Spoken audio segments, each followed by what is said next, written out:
Hey everyone, welcome to the Mondazir Critique. Today I'm going to be reviewing the third season of Netflix's Ozark. So, season 3 is about the Bird family's continued attempts to keep themselves alive as they launder money for a dangerous drug lord in Mexico, and they have to face enemies old and new and make life or death decisions to again keep themselves alive. Do I like this season? Yes, yes, 1,000 times. Yes, it is good. It is perfect. Let's get into the pros.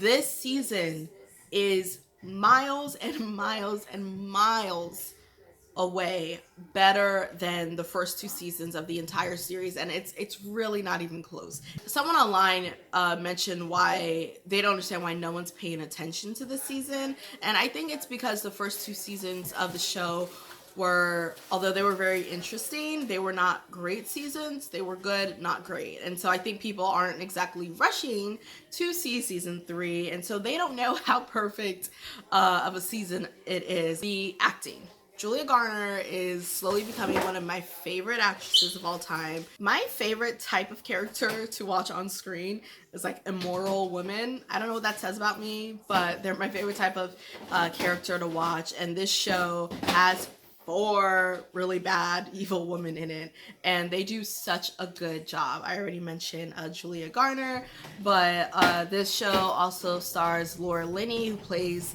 Jason Bateman's character Marty's wife. It also stars Janet McTeer, who plays Helen Pierce. She is the lawyer for the drug lord in Mexico, and she also is kind of hired to keep an eye on whatever the birds are doing in Ozark. The show also stars Lisa Emery, who plays Darlene Snell. The standout of this season when it comes to acting is Tom Pelphrey, who plays Ben Davis. He plays her brother, who is struggling with bipolar disorder.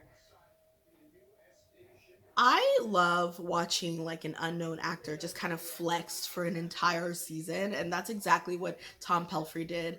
If he doesn't rack up all the awards possible for the upcoming award season, it's going to be a true crime.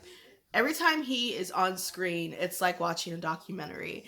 We see him slowly deal with his bipolar disorder, fall off his meds, fall in love, become unhinged, and it is a perfect connected performance. Jason Bateman's character or his performance, it's passing. It's not bad, so it's not distracting you, but his performance is just not as beautiful as everyone else that he's in scenes with. What he is good at, though, is directing this series. He directs the first episode of season 3, and it's the first episode that draws you in and never lets go.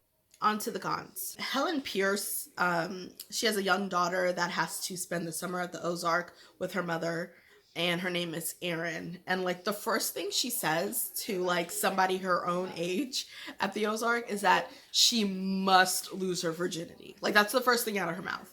And she repeats it a few more times. I waited till the end of the season to figure out why we needed to know about this girl's virginity, and nada. It was just a weird, shoehorned, unnecessary plot point. I feel like writers for TV shows and movies don't really know how to write teenage characters. The Bird kids spend, Charlotte and Jonah, they spend the entire season babysitting Aaron. Like that was like their entire plot point. Do I recommend this season?